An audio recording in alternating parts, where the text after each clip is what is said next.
All right, y'all. Well, we have finally done it. We sat down and answered y'all's questions. And y'all have asked some really good ones. Some made us laugh, some made us think, and some might have got us in a little bit of trouble. So if you're wondering how we divide the work, what happens behind the scenes at Cajun Country Living, what we do with a blank check, and how we survive the swamp, it's in this video. So hey y'all, and welcome back to Cajun Country Livin.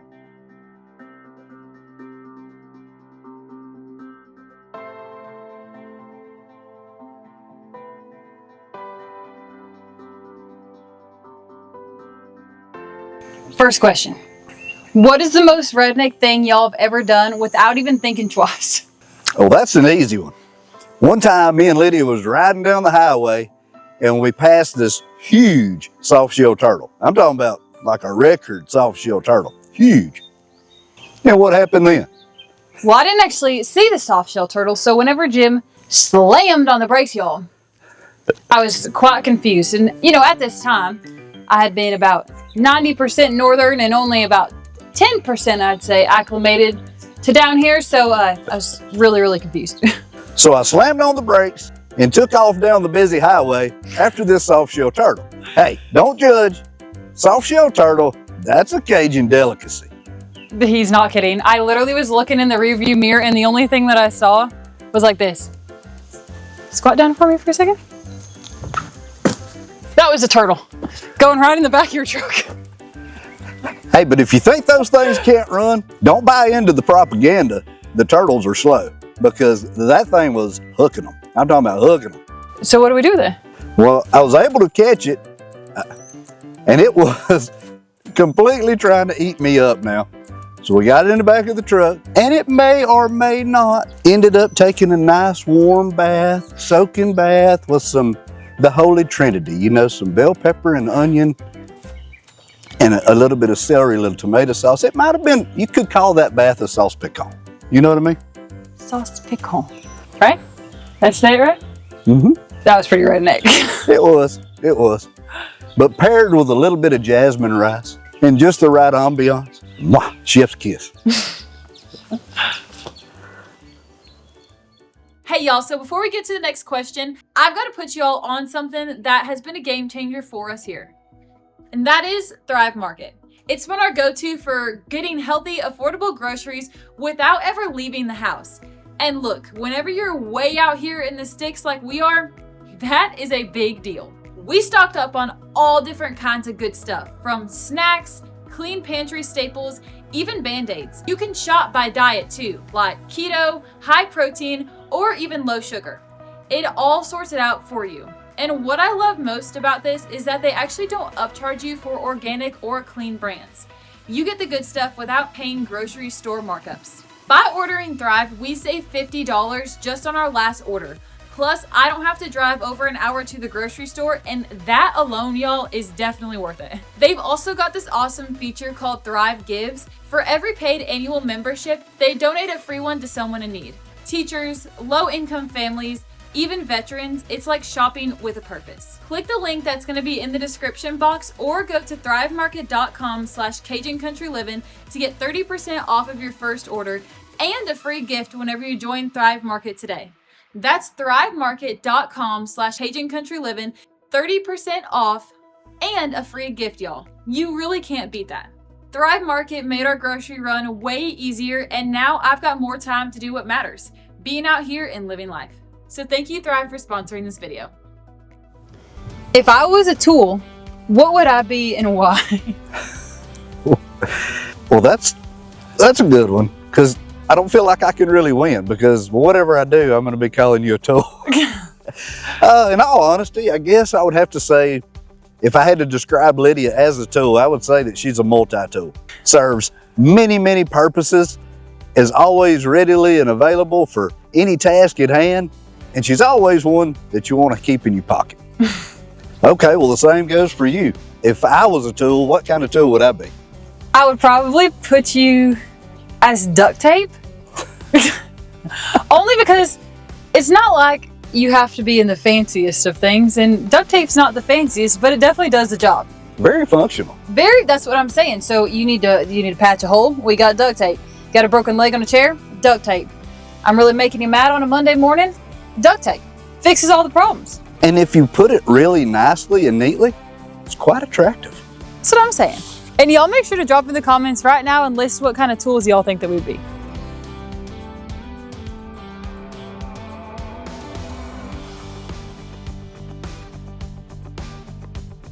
And now this question we get asked a lot because we are extremely rural. We are way away from civilization. What is one thing about living out here that city folks would not understand?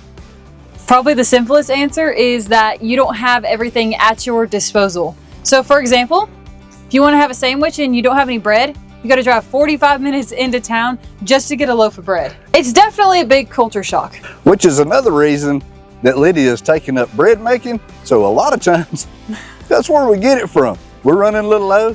Lydia will just go in the kitchen and whip us up a loaf. It's actually crazy to think that making a loaf from scratch is actually quicker than having to run to the store and back, y'all. Crazy. And to add to that, we are at the very end of all municipalities. So when the power goes out, we are always, I'm talking about always, the last of priorities on the list to have power restored to. So if we have a bad storm, there's a lot of damage, you can bet, however long it takes to put the juice back on, you can double that. And then if you get it in triple the time, you're doing pretty good. What kind of wildlife do we see the most, and what do we wish that we didn't see so often?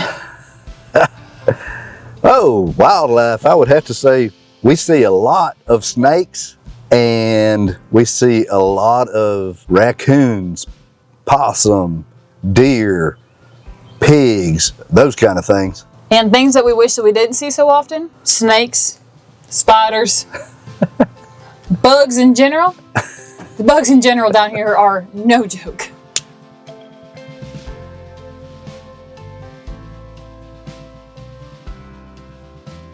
What's one of the craziest things that's happened while we're filming? You know, honestly, I would have to say that we have the absolute worst luck of really cool things happening while we're videoing, because we've had some really cool things happen moments after we turn off the camera or when we're taking the camera from one location to the other. Remember that time we were in the swamp setting nets with a tree? Oh, yeah, that was like, you wouldn't even be able to believe that. It's almost like this huge oak tree was just waiting for us to turn off the camera. Now we're sitting in the boat. It is so peaceful back here, y'all. We just got done setting a net. Everything was calm. I'm like pretty sure that you said that. You I literally were did. like, it is so peaceful. It is so calm back here, and that's why I love it. Boop, turn the camera off. Huge oak tree falls. I'm talking about 20 feet from the boat. Thank God it didn't get us, but it was, our eyes were this big around. And I was like, Lydia, tell me the camera's still on. She's like, no. But what are the odds? Tree been standing there for 100 years and we missed it by like a second and a half. Honestly, besides that, Blaze trying to roll over on you. Now that we know that you're okay. That was pretty funny. That was pretty good. He just wanted to take a nap. He's lazy.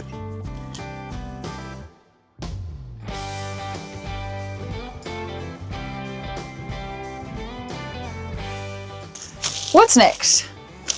Well, next on the list is what's something that you filmed that didn't make it into the video because it was too wild or embarrassing? I can't really think of nothing. I can think of one, for sure, one. Whenever I was up in Illinois and Jim was working on the chicken coop, whenever we were rebuilding it, he was so sweet and he got out there and was videoing and doing all the work and trying to get a bunch done while I was gone. Sweet baby. You know, a big old tear in the back of his shorts. So I had to cut out so much of that film. Oh my gosh. But it was so good. But I tried to like crop it out, but it was, I really don't know how you felt that. I really, really don't. If she would have showed y'all that, 100% chance y'all would have been cracked up. Yeah, because you got to allow a lot of good airflow down there, right? That's right. Yeah. It was summertime. Maximum airflow equals maximum productivity. It definitely did that. It did that. That's a good thing we live in the country. Exactly. If the cameras weren't rolling, what's one thing that you probably do differently or way faster? That's really easy because the answer would be everything. Now, one thing about the filming is everything that we do, we would do the exact same way, whether the camera's off or the camera's on. And that is really important to us because we feel like that helps us maintain authenticity. We don't want to be one person on camera and a different person when you see us in the store. We are who we are. And believe me now, some of the things we do on film, we get completely annihilated for. We get roasted so hard. But hey, that's the way we did it. That's the way we were going to do it. Ain't no sense in trying to pull the old veil down. What you see is what you get, you know? Now, as far as the timing goes, it probably takes us 3 or 4 times longer to do projects than it would typically take, just because we're trying to move the cameras around. At the end of the day, it's just me and Jim. So everything that you see is stuff that we have put together. We have moved the camera, we have filmed, and sometimes it shows and sometimes it doesn't show. There's really a lot. I mean, I didn't know any better when we first started this. There is so much to this, y'all. All those different angles you get, that is from us stopping, moving the camera or setting up multiple cameras, seeing what it looks like, sometimes having to position the cameras 2 or 3 times so we can get y'all the best quality shot that we possibly can so you can see everything. Sometimes it's impossible, I'm not gonna lie, but we do our very, very best.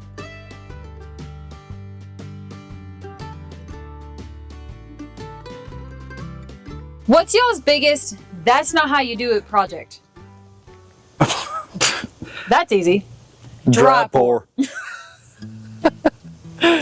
Yeah. Absolutely. No, Yeah. I love it.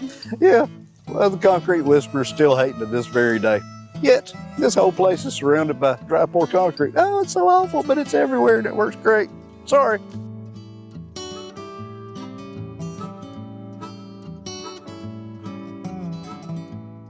How do we split up the work on the homestead and the channel? That's a good one. It's simple and complex all at the same time.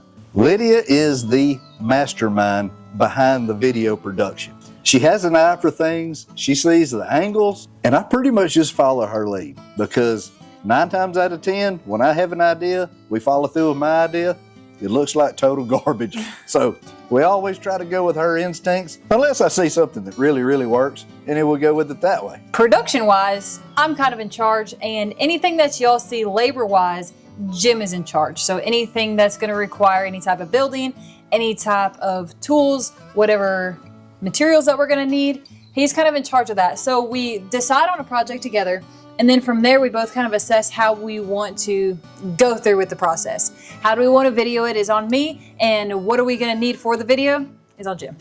What's one channel that you'd like to work with? Oh, there's millions.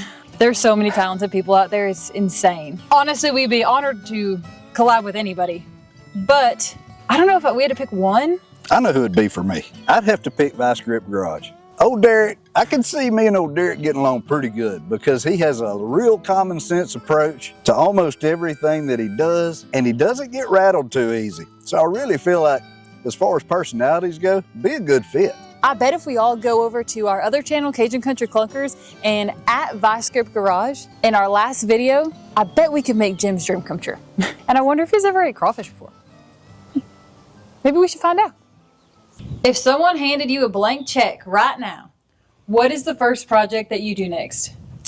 Well, blank check means that we could hire people to come in and help us. Ain't that right? Because you have a blank check. Materials, resources, people, that means you can get things done in a really quick amount of time. We're standing in it. I want this shop finished so bad, but everything's done around here by priority. And it's just the 2 of us working. So we have to knock out each priority as they come to us. But this one's moving on up the list pretty quick. So I would have to say blank check, container shop would be finished. I think I'd agree with you, but I would add another container on the other side and then put a roof over that and put a pool with a little jacuzzi on the side. And then from there, I would add some sand right in front. So it's kind of like you're going into like a little beach oasis. That would be my next project. I guess a blank check, you'd have anything you want. That's what I'm saying. That would be really fine to have. Well, hey, y'all, thank you for joining us today. This has been a lot of fun. You know, we've been getting tons and tons of rain, so it was the perfect time and it made sense in our schedule to make this video. But we're fixing to have to get back at it, y'all. So y'all, if you have any more questions, make sure to drop in the comments. Let us know what those are. And make sure to hit that like and subscribe, and we'll see y'all in the next one.